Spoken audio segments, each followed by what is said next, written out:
Welcome, everyone, to this week's edition of Inside the GM Studio, a podcast all about the tabletop RPG hobby. I'm your host, Matt. And I'm David.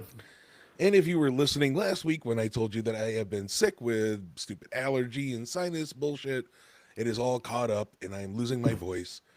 But we have something special for you today. Nonetheless, we are not going to let you go without a show.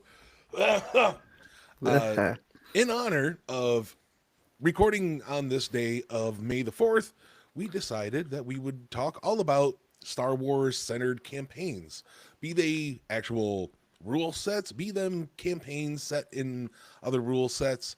Doesn't matter. We're going to talk you through it. If you've ever thought about doing a Star Wars campaign, we're going to tell you what we've either done or what we would have done.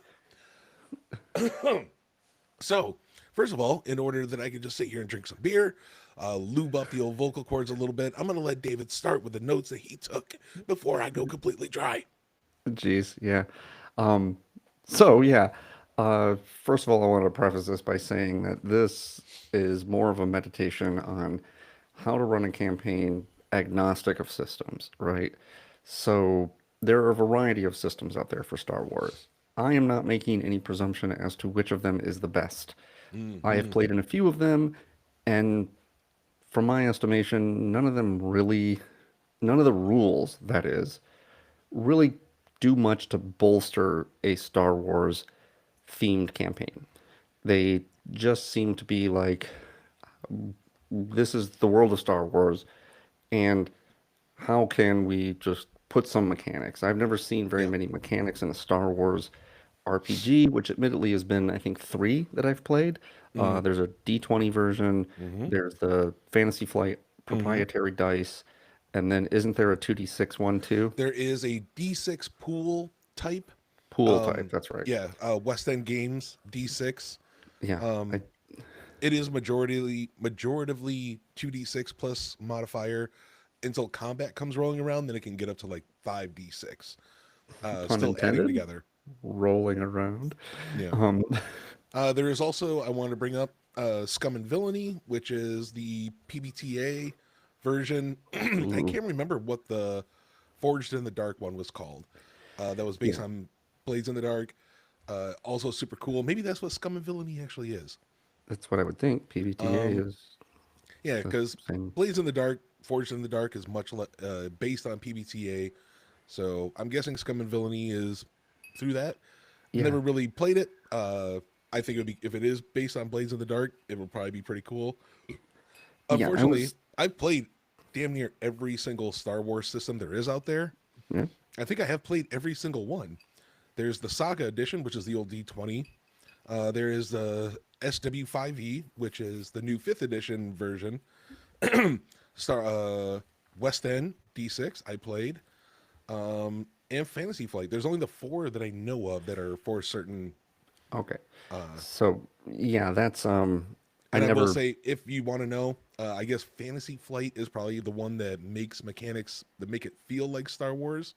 But like David said, we're not going to really go down that right now.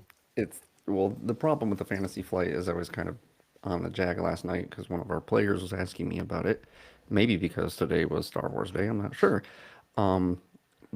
But the problem with that system seems to be that it is specific and concrete when it's not super necessary, and so it gets really crunchy there.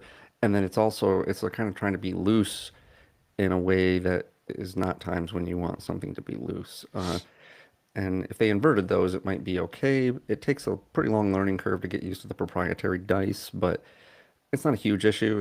It's fairly intuitive to understand when you're kind of like stacking things up. But like, for instance, the difference between getting a triumph and getting 2 or 3 triumphs is not really very well laid out. Like, we don't really have an order of magnitude for that scale the way we do with other games.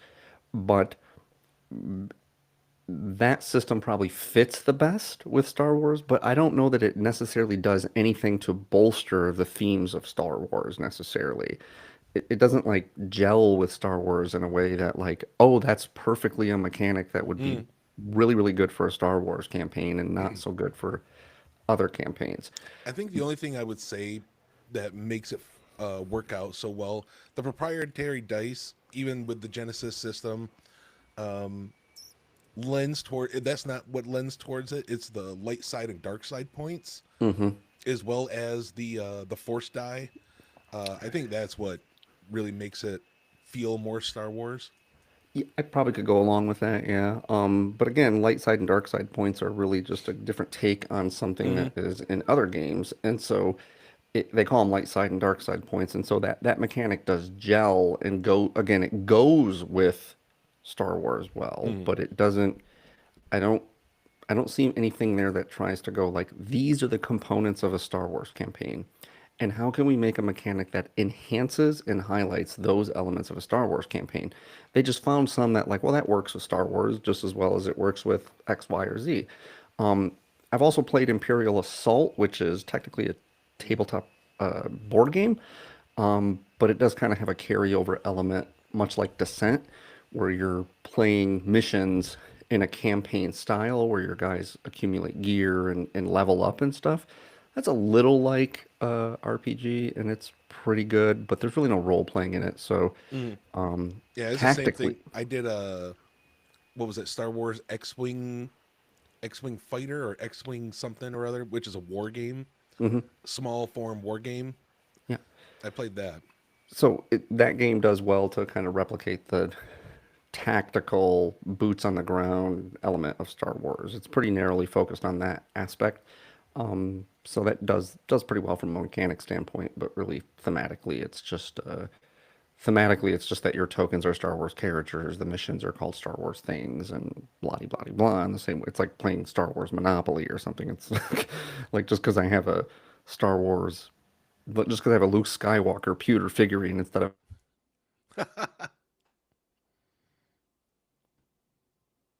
in my book. So, so that said, um, there are some core elements to. Oh, am I cutting out? Yeah, No. you're Okay, I was fine. unstable there for a second.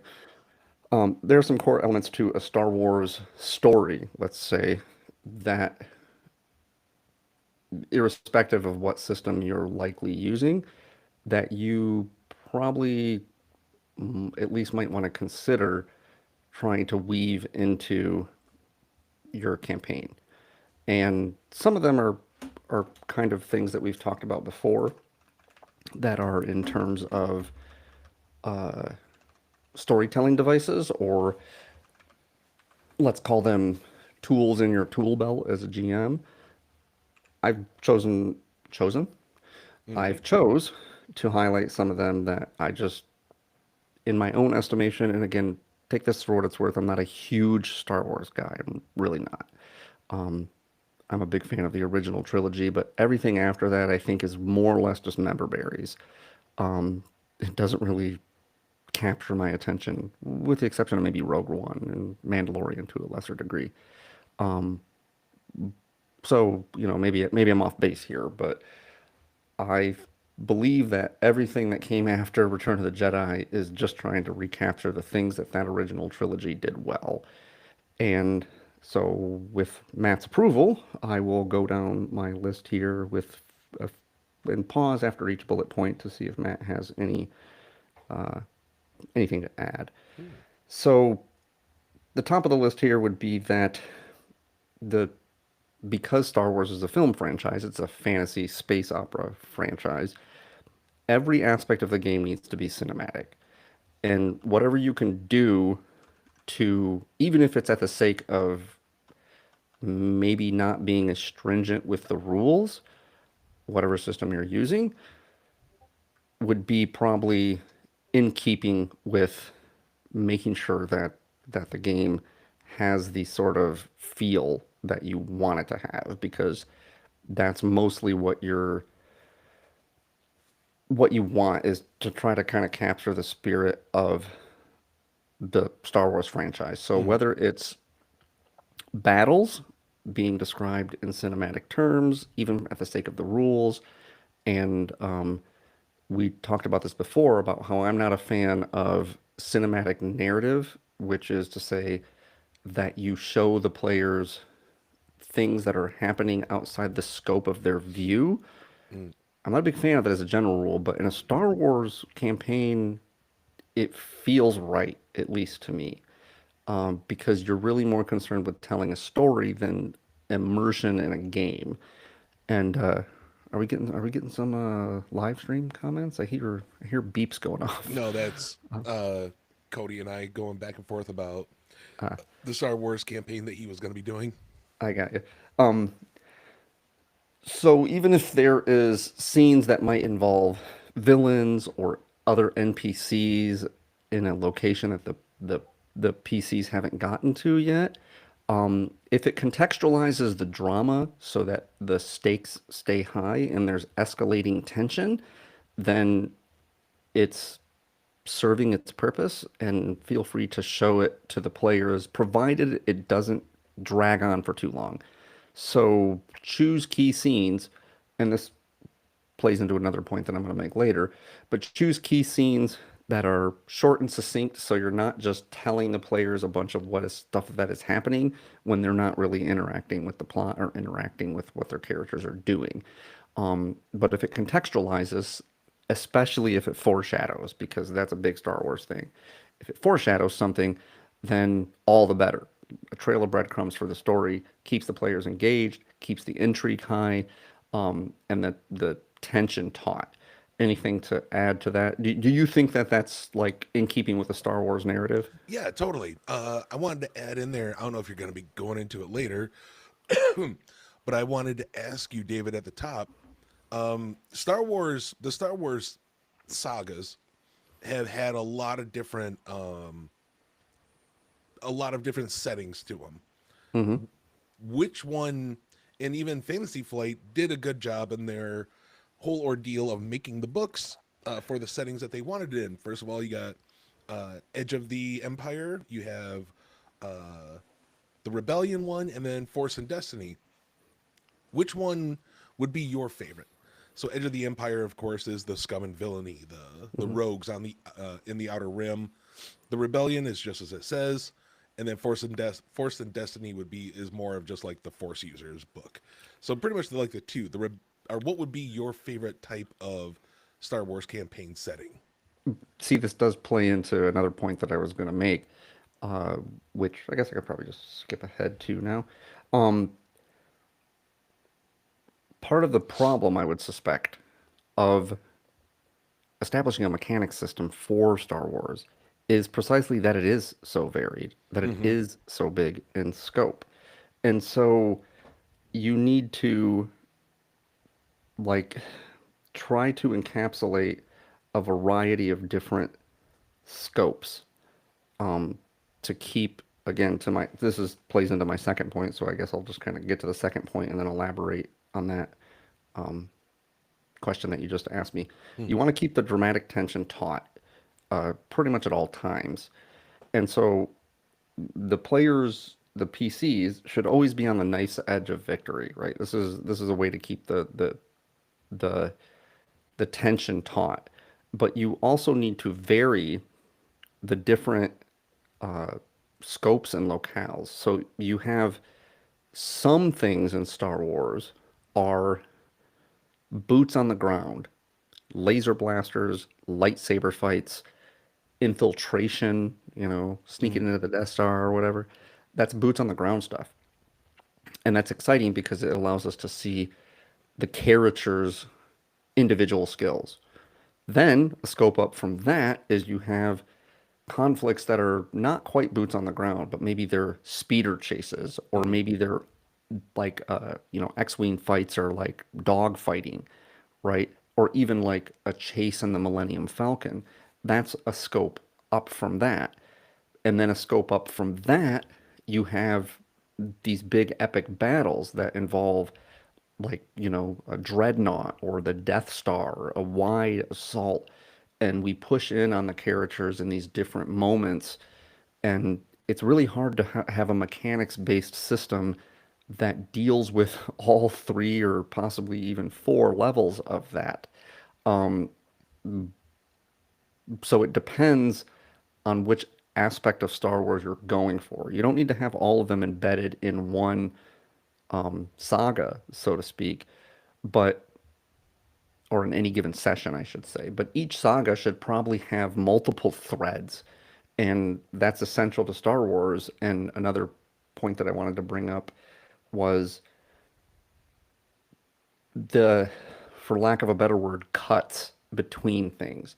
If you have multiple threads, then you can jump back and forth between different aspects of the narrative. And this is where a role playing game makes that difficult because you're often focused on what the characters are doing in the moment. And in Star Wars, it's like you might have characters that are in the Death Star, you might have characters that are down on Endor, you might have characters that are, you know, negotiating something. You might have characters that are trekking across the wilderness at a variety of different scopes, and they're all like kind of spread out all over the galaxy or whatever. And we cut between them, and it's what keeps the pacing of the original trilogy so damn good. Like, Hmm. especially the first movie has excellent pacing. And so you need to be thinking cinematically, and when you start describing things cinematically, it'll probably come more natural when you can like kind of cut between scenes. Try to cut a scene instead of having a narrative thread, like the players go from room A to room B to room C to room D, fight a bad guy, and then they, whatever. But like, there's we get a couple of scenes in A New Hope of like the approach to the Death Star is dramatic. Hmm. Are they going to get found out? Are they going to get discovered? Then they infiltrate the Death Star. And we get a couple of scenes that are fairly short and concise about them navigating the Death Star. But then the next moment of drama is when they find Leia. And then there's some dialogue and some exposition there and some character banter, which helps develop the character. Then the task is to get out safely.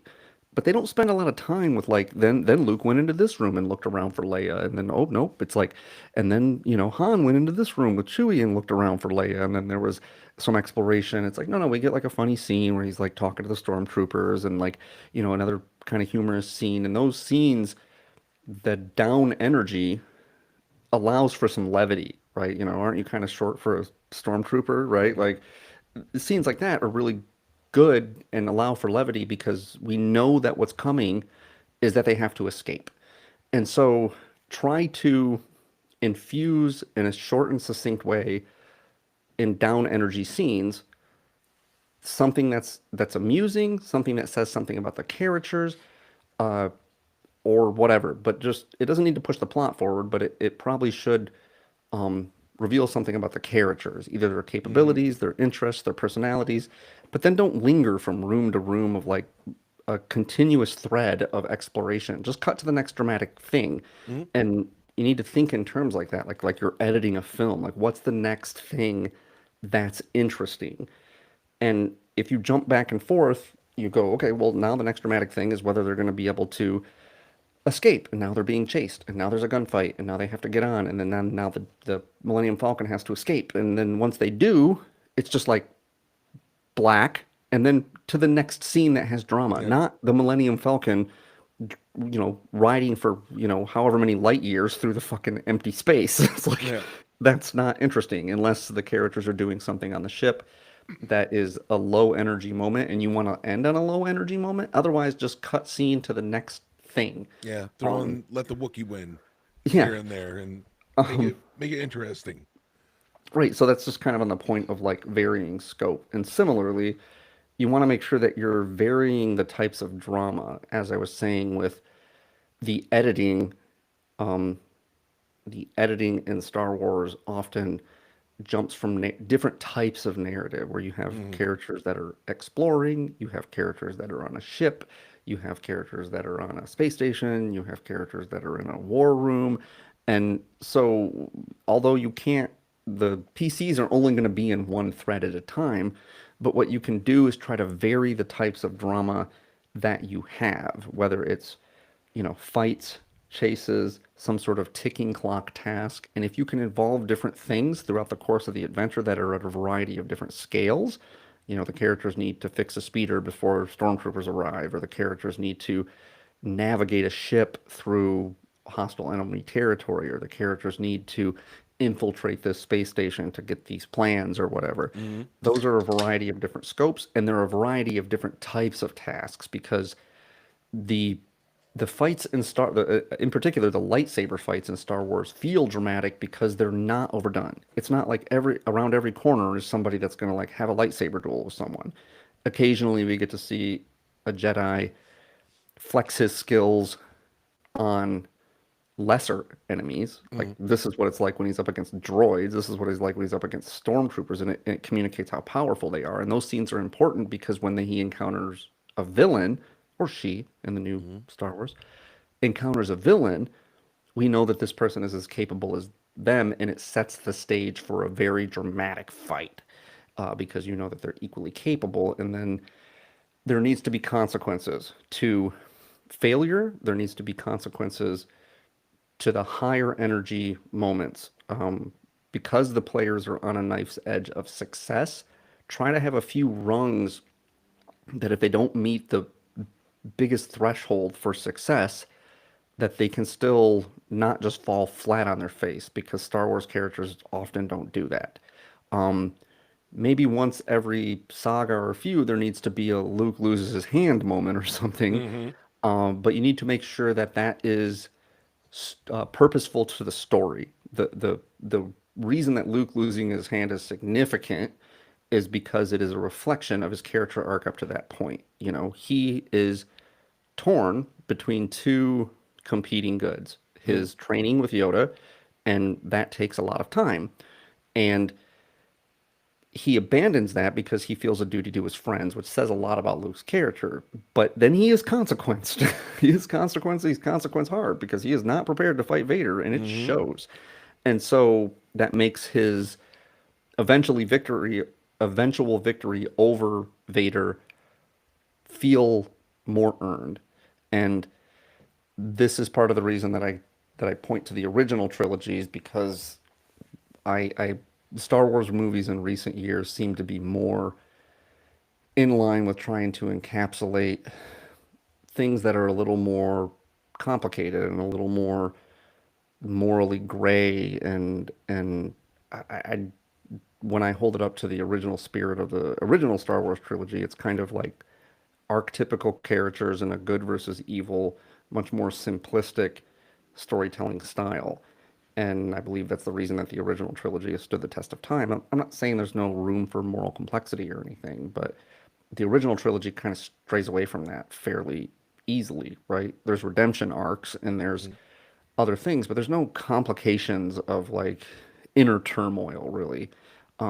The threats are largely external and they have to do with the characters' individual arcs of learning and self progression. Those are heroic ideals. So if you find yourself kind of getting into a more gritty, dark, and harsh uh, plot structure, it's probably not going to be in keeping with the Star Wars narrative. You got anything to add to that point there, I Matt? want to bring up that in the original trilogy, you can think of each movie as portions of a campaign Mm-hmm. in itself. Because in a New Hope, if you pretty much just uh, keep it right around the Death Mm-hmm. Star is a dungeon delve. Mm-hmm. The whole thing is a dungeon delve. Luke and Han, they fall into a trap, which is the trash compactor. They have Mm-hmm. to do a stealth mission, which is where they beat up the stormtroopers, take their clothes, and do that.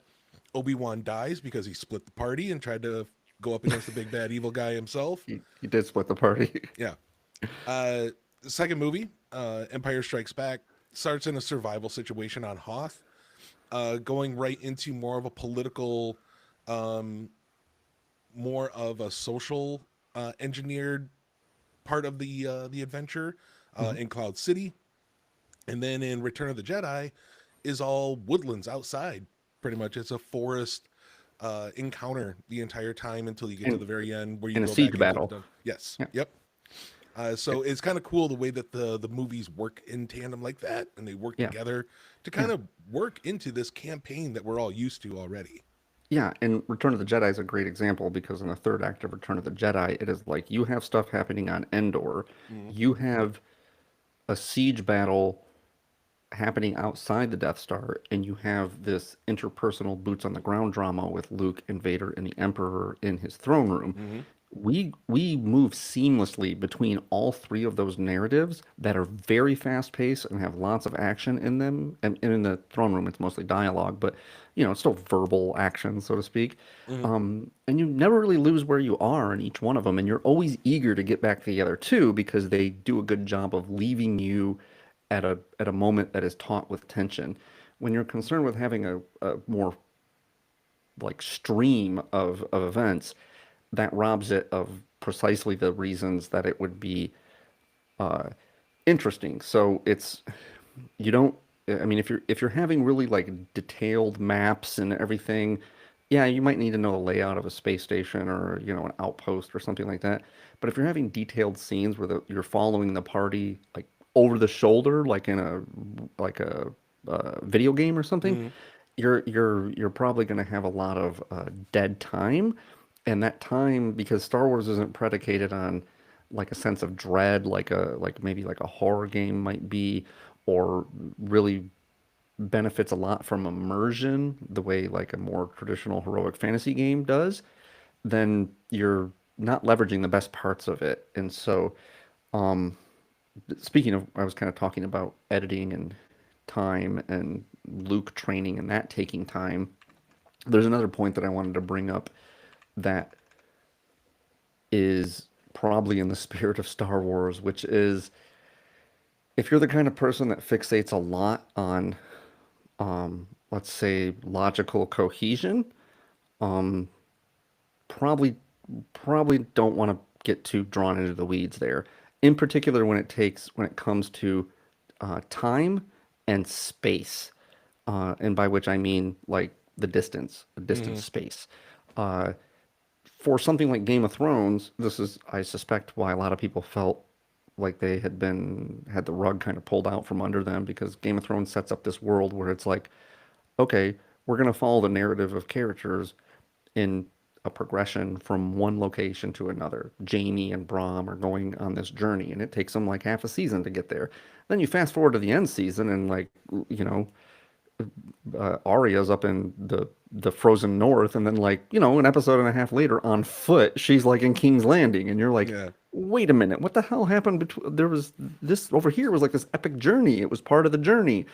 Um, Star Wars glosses over all of that, right? Mhm. Like Star Wars doesn't seem to really internalize in a sci-fi way that space is very vast, right? The spaceships they're more like dogfights like here on Earth with planes than they are real spaceship battles. Mhm. And same thing with the asteroid field. The asteroid field, they got to navigate through it and it's really exciting, but in a real sense of the word, like in an asteroid belt, I mean the asteroids are just like thousands of miles Yeah. apart, right? Mhm.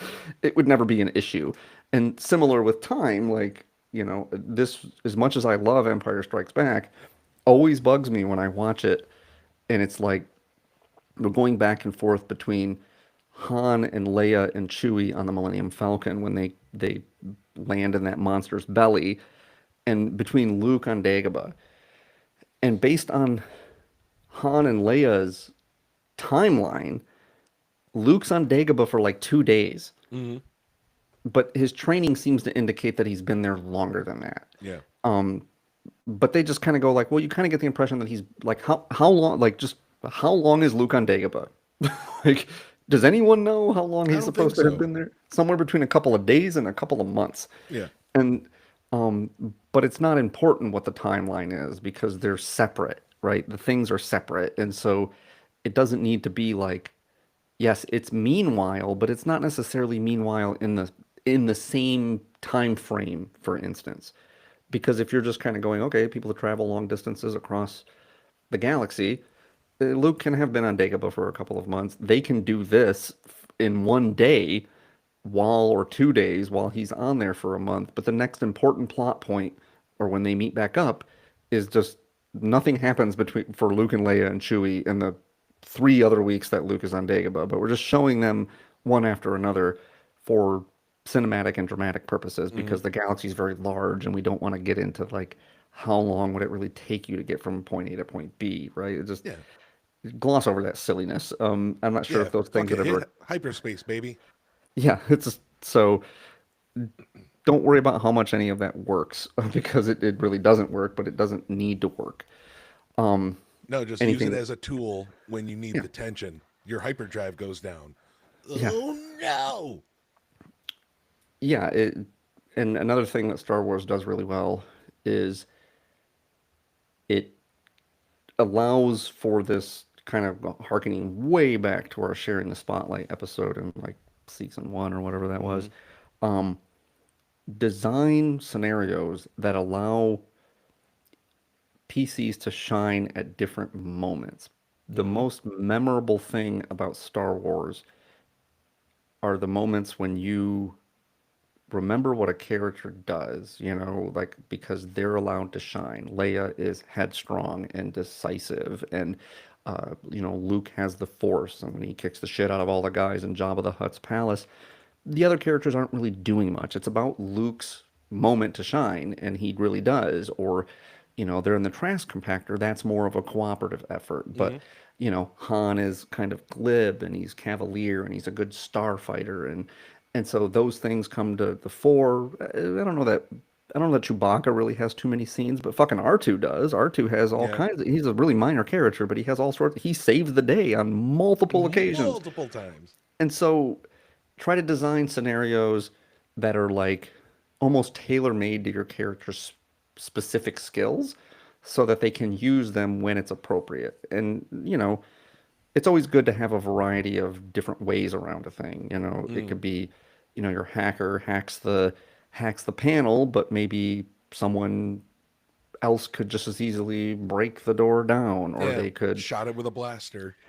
right, some sort of thing like that. And so, it doesn't need to be a one-to-one, but try to share the spotlight as equally as possible, providing elements for each member of the team to illustrate why they're a member of the team, and then provide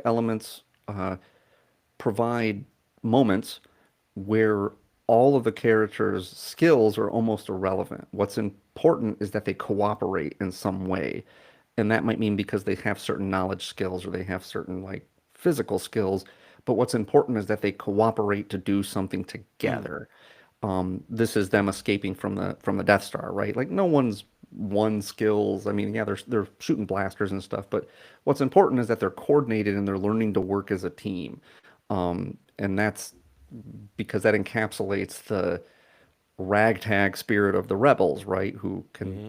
have minor losses and lose a battle, but are still trending up in the war because their pluckiness and their determination are winning the day, and that's definitely in the spirit of Star Wars. I want to throw out something that if a GM out there that decides to really kind of dip their toes in and kind of wrangle up a Star Wars campaign, uh, Star Wars Empire Strikes Back ends on one of the greatest cliffhangers of all time. That how David was saying before, sharing the spotlight with him. Let that cliffhanger, see if you can work it so that that cliffhanger works. That you can give them each their own little one. Han is frozen in carbonite and sent off with Boba Fett. Leia just lost Han after finally him confessing his love for her and them getting together. Luke got his hand chopped off by the guy that just told him, "Hey, I'm your father." Everything fucking sucks. It's It's a a gr- it's a For Luke, it's a literal cliffhanger. yeah, Like, yeah, maybe that's why it's so good, but yeah, yeah, it's maybe. But think of it that way: if you have the chops to make that happen, holy shit!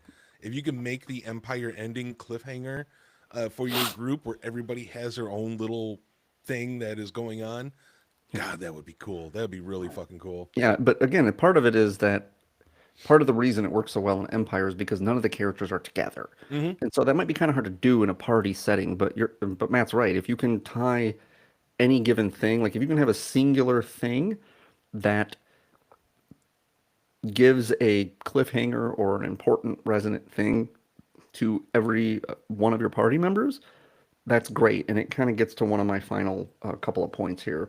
One, you need to make sure that you're having a decent amount of twists, and that's going to probably you don't need to have them be big reveals like the "I am your father" thing, but make sure that there are complications, things that take the plot in a different direction and force the players to adapt. Again, because this is in the spirit of kind of what the rebels are about, which is plucky and determined, and they can adapt to new situations. They're contrasted with the Empire in that regard. The Empire is its biggest downfall is that it's so rigid and singularly focused that it doesn't see the forest for the trees because its thinking is so linear and rigid. It's the reason there's as cliche or silly as it is, a design flaw in the Death Star, or they exploit the getting the old code for an access code, and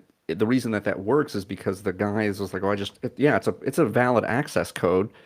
It's outdated, but it's a valid access code, so Mm, just let them buy. And again, that's like, one, illustrates that the Empire is overly rigid, but two, it's also a complication because Vader knows better, right? Like, he has a sense that not all is well.